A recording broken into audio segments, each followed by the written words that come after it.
Dobrý, chceli by ste si pozrieť nejaké auto?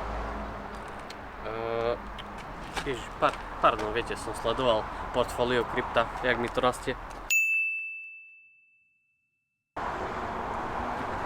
Môj mentor mi povedal, aby som skúpil auto, na ktoré nemám, aby som mal motiváciu makať. A nemohol by som si ho požičať na štvrtok. Máme konferenciu, no to neviete, nech vidia. Vy vyzeráte, že by ste chceli pasívny príjem. Nedáme stredko? Budúci týždeň.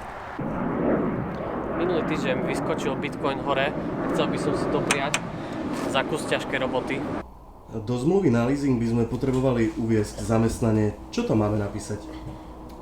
Dajte tam mentor, biznismen alebo úspešný človek. Viete, aký obrat som robil minulý mesiac?